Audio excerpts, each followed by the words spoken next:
السلام علیکم ورحمۃ اللہ وبرکاتہ۔ عزیز طالبات، اس کے پہلے حصے میں ہم نے الغزالی اور علم الکلام اور الغزالی کی جائے پیدائش اور دیگر معلومات کو ہم نے پڑھا۔ اس کے بعد جو ہے اس الغزالی کی الغزالی سوانح کتاب کے دوسرے حصے پر ہم چلتے ہیں۔ جیسا کہ آپ لوگوں کو پتہ ہے کہ امام غزالی کے علم سے گہرے لگاؤ کا پتہ چلتا تھا۔ اسی کے ساتھ شبلی جو ہیں اس وقت مختلف اسلامی مملکت اسلامیہ کے علمی و فنی مراکز کا جائزہ پیش کرتے ہوئے فارس کے شہر نیشاپور اور عراق کے شہر بغداد کو اس لحاظ سے اولویت دیتے ہیں کہ امام غزالی، جیسا کہ آپ جانتے ہیں کہ امام غزالی رحمۃ اللہ علیہ جب نیشاپور پہنچے تو وہاں پر امام غزالی کے مقام کے قریب جہاں امام الحرمین درس دیا کرتے تھے، انہوں نے امام الحرمین سے تحصیل علم میں بے پناہ جدوجہد سے کام لیا۔ رتبے اور شہرت کے لحاظ سے اپنے استاد سے آگے بڑھ گئے۔ صاحب تصنیف ہوئے استاد نے اپنے اس عزیز شاگرد پر ناز کرنے لگے۔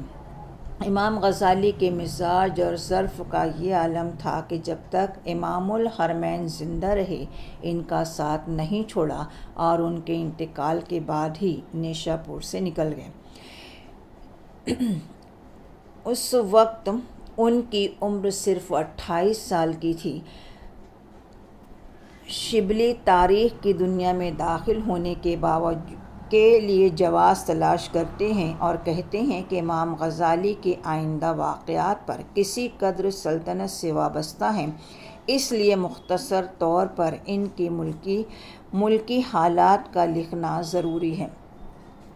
اس کے بعد ہی شبلی بتاتے ہیں کہ ملک کی شاہ کی وسعت سلطنت نظام الملک کے دربار کا حال بیان کرتے ہیں اور بتاتے ہیں کہ دربار میں امام غزالی کا پرجوش استقبال کیا گیا۔ روایت کے مطابق مناظرے کی مجلسیں منعقد کی گئیں، بہت سارے مضامین پر بحث کی گئی اور تمام معرکوں میں امام صاحب غالب رہے، اور یہی وجہ ہے کہ ان کی شہرت جو ہے وہ جنگل میں آگ کی طریقے سے پھیل گئی۔ اسی طریقے سے اس زمانے میں نظامیہ کے مسند درس کے لیے منتخب کیے گئے۔ اس وقت ان کی عمر 34 سال سے زیادہ نہیں تھی، لیکن عظمت کا یہ حال تھا کہ سلطنت کے اہم ترین فیصلے امام صاحب کی شرکت کے بغیر انجام نہیں پا سکتے تھے۔ اس وقت اسلام کی شان و شوکت، جاہ و جلال کے دو ہی مرکز خاندان سلجوقی اور آل عباس تھے۔ امام صاحب کی عزت دونوں درباروں میں تھی۔ امام صاحب 183 واعظ کو قلم بند کیے، جنہیں انہیں دو ضخیم جلدوں میں تیار کر کے امام صاحب کی نظر ثانی کے بعد مجالس غزلیہ کے نام سے شائع کیا اور اسے منظر عام پر لائے۔ اس کے بعد امام غزالی جو ہیں ترک تعلقات کی وہ منزل میں داخل ہوتے ہیں اور شبلی کی یہ کیفیت خود امام صاحب کی زبانی پیش کی بعض حصے میں دیکھیے، اس میں انہوں نے جو اقتباس دیا اس میں لکھا ہے، چونکہ میری طبیعت ابتدا سے تحقیقات کی طرف مائل تھی، اسی لیے رفتہ رفتہ یہ اثر پیدا ہوا کہ تقلید کی بندش جو ہے وہ ٹوٹ جائے، اور عقائد بچپن سے سنتے سنتے ذہن میں جم گئے تھے۔ اس کی وقت جاتی رہی، میں نے خیال کیا کہ اس قسم کے تقلیدی عقائد تو یہودی عیسائی سبھی رکھتے ہیں، حقیقی علم اس کا نام ہے کہ کسی قسم کا شبہ کا احتمال نہ رہ جائے۔ مثلاً یہ امر یقینی ہے کہ میرا دعویٰ حق ہے، کیونکہ میں عصا کو سانپ بنا سکتا ہوں اور بنا کر دکھا بھی سکتا ہوں، تو میں کہوں گا بے شبہ عصا کا سانپ بن جانا سخت گیر حیرت انگیز ہے، لیکن اس سے اس یقین میں فرق نہیں آ سکتا کہ 10 3 سے زائد ہے۔ اس کے بعد ہم دیکھتے ہیں کہ اس قسم کا یقین یعنی علم مجھ کو کس حد تک معلوم ہوا۔ اس کے بعد شبلی لکھتے ہیں کہ امام غزالی رحمۃ اللہ علیہ اس طریقے کچھ عرصے کے بعد بغداد سے نکل گئے، جبکہ ان کے بدن پر قیمتی لباس کی بجائے کمبل اور غذا میں ساگ اور پات کے سوا کچھ نہ تھا۔ بغداد سے نکل کر دمشق پہنچے، مجاہدے اور ریاضت میں مشغول ہو گئے، اور اسی عالم میں سن 505 ہجری میں بمقام طائران اس دنیا سے رخصت ہو گئے اور وہیں مدفون ہوئے۔ عزیز طالبات، آپ کو یہ معلوم ہونا چاہیے کہ امام غزالی جو ہیں وہ 2 درباروں سے وابستہ تھے، اور اس وقت ان کی شان و شوکت جو تھی، ایک شاہانہ انداز، شاہانہ زندگی گزارتے تھے، لیکن بعد میں علم سے کوئی نتیجہ نہیں حاصل ہوا، اور عمل کے لیے ضروری تھا کہ زہد و ریاست اختیار کی جائے، اور اسی زہد و ریاضت اختیار کرنے کے لیے انہوں نے بغداد کو خیرباد کیا، اور اپنی جاہ پرستی اور شہرت تمام چیزوں کو بالائے طاق رکھ کر بغداد سے نکل کھڑے ہوئے، اور اس کے بعد جو ہے ایک درویشانہ زندگی گزاری۔ اسی طریقے سے ابن جوزی نے ان کے مرنے کے حال کا ان کے بھائی احمد غزالی کی زبان سے اس طرح روایت کرتے ہیں کہ پیر کے دن امام صاحب صبح کے وقت بستر خواب سے اٹھے، وضو کر کے نماز پڑھی، پھر کفن منگوایا اور آنکھوں سے لگا کر کہا، آقا کا حکم سر آنکھوں پر، یہ کہہ کر پاؤں پھیلا دیے۔ لوگوں نے دیکھا تو دم نہ تھا۔ اس مختصر سوانح خاکے کے بعد الغزالی کے پہلا حصہ جو ہے وہ ختم ہوتا ہے، اور دوسرا حصہ تصانیف پر تبصرے شروع ہوتے ہیں۔ غزالی کی تصانیف کا جائزہ لینے سے پہلے شبلی بطور تمہید لکھتے ہیں کہ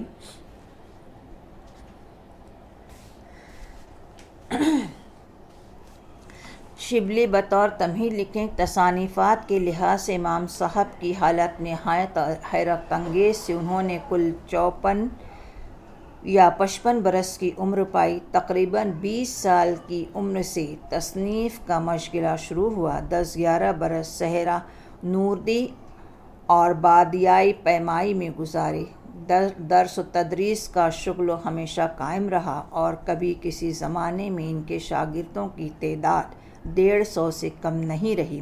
فقہ و تصوف کے مشغلے جدا، دور دور سے جو فتوے آتے تھے ان کا جواب لکھنا الگ، بائن ہمہ سینکڑوں کتابیں تصنیف کی، جن میں بعض کئی جلدوں میں ہیں اور گونا گوں مضامین سے پر ہیں، اور جو تصنیف اپنے باب میں ہے بے نظیر ہے۔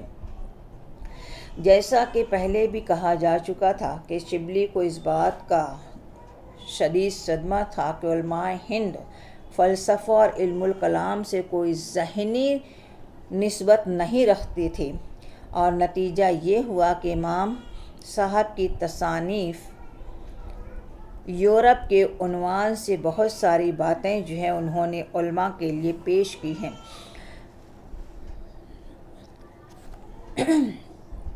امام صاحب نے آداب معاشرت اور اس کے کھانے کے آداب، دسترخوان پر ترتیب وغیرہ کے سلسلے میں جو کچھ لکھا اس پر تبصرہ کرتے ہوئے شبلی لکھتے ہیں کہ امام صاحب نے معاشرت کے جو آداب لکھے ہیں وہ ایشیائی طریقے کی بنسبت زیادہ تر مہذب ممالک کے طریقے سے ملتے ہیں۔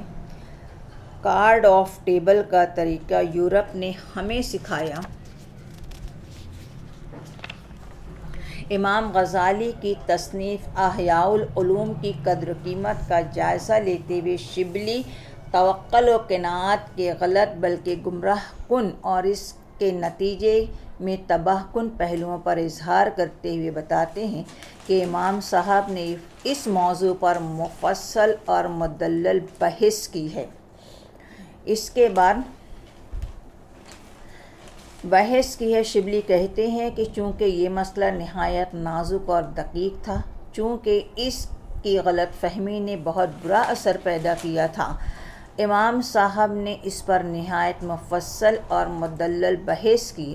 اعمال المتوکلین کے لفظ سے جو عنوان باندھا، اس کی ابتدا اس جملے سے کرتے ہیں کہ العلم فی الشرع، ترجمہ جاننا چاہیے کہ علم ایک کیفیت پیدا کرتا ہے اور کیفیت سے اعمال صادر ہوتے ہیں۔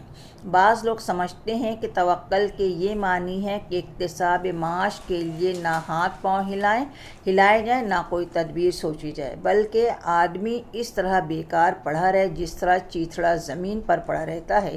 لیکن یہ جاہلوں کا خیال ہے، کیونکہ ایسا کرنا شریعت میں حرام ہے۔ امام غزالی اپنی کتاب احیاء العلوم کے عنوان اثبات عقائد پر تبصرہ کرتے ہیں، اور تبصرہ کرتے وقت وہ لکھتے ہیں کہ امام صاحب کا اصلی کارنامہ یہیں سے شروع ہوتا ہے، اور یہی چیز ہے جس نے امام صاحب کے نام کو شہرت عام دی۔ اس کے بعد علامہ شبلی جو ہیں، امام صاحب کے تصوف پر لگاؤ پر اظہار خیال کرتے ہوئے کہتے ہیں کہ علمی حیثیت سے تصوف کو امام صاحب سے وہی نسبت ہے جو منطق کو ارسطو سے ہے۔ اسی طریقے سے علماء کی حالت زار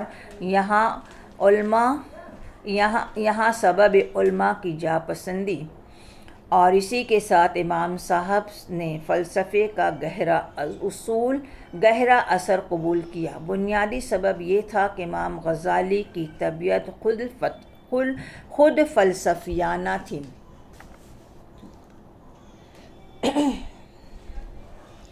اس طریقے سے آگے جو ہے شبلی جو ہے تصوف میں امام غزالی میں جرأت و اخلاق کا کردار پیدا کیا۔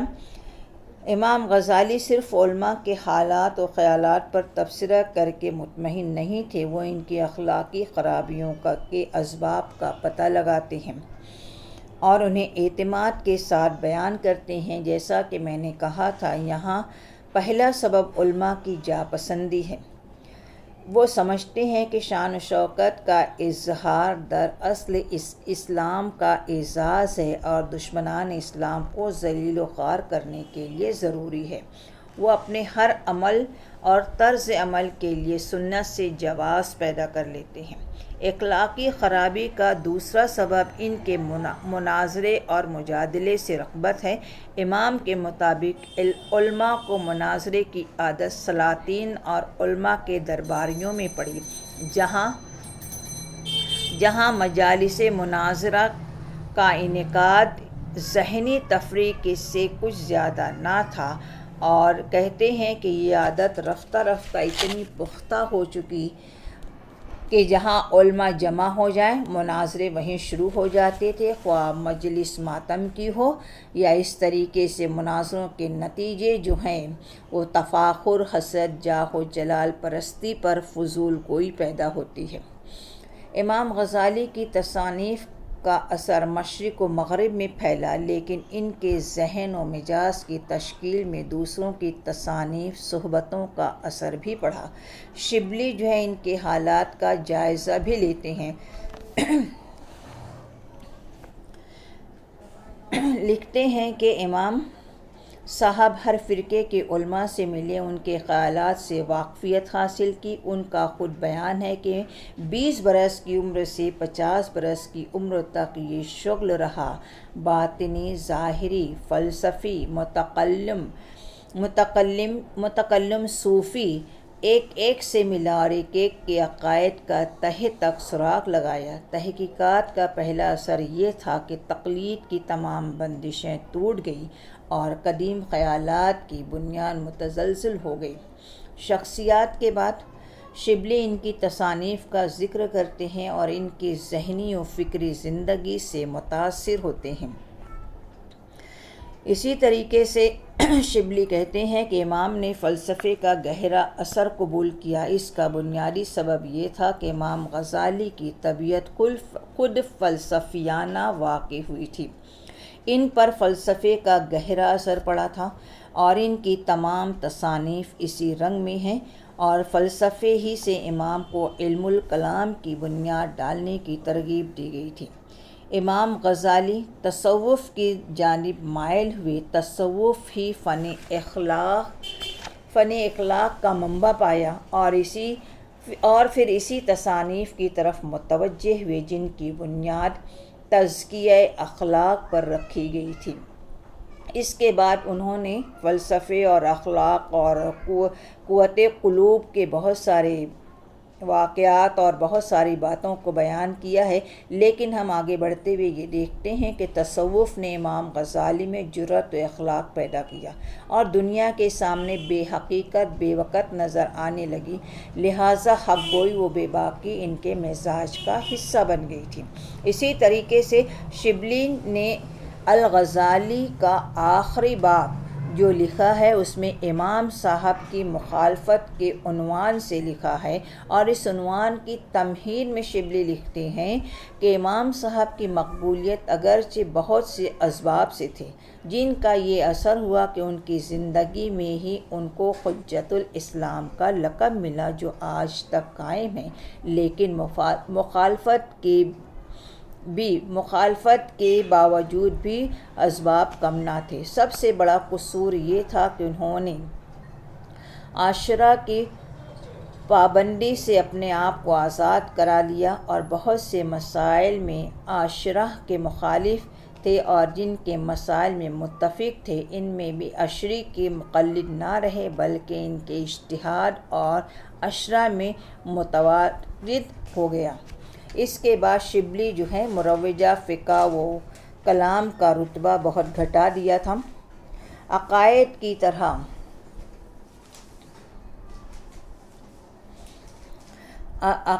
کی طرح فقہ میں بھی کسی کے مقلد نہ ہوئے۔ احیاء العلوم باب المعذرین میں فقہ متکلمین واعظ اور مستفوضہ بہت سے عیوب ظاہر کیے ہیں، اور نتیجہ یہ ہوا کہ بڑے بڑے علماء نے ان کی مخالفت پر کمر بستہ ہوئے، لیکن امام غزالی کی مخالفت کا سب سے بڑا سبب یہ تھا کہ انہوں نے فلسفے کو دین میں ملانا چاہا، فلسفے کی پرزور حمایت کی۔ غزالی نے ابو علی سینا کے خیالات کو قبول کیا، جس نے اس بات کی پوری کوشش کی کہ عقائد اسلام کو فلسفے کے قالب میں ڈھال دے۔ اسی کے بعد دوسرا سبب مخالفت کا احیاء العلوم میں نہایت ضعف اور موضوع حدیث کی شمولیت تھا۔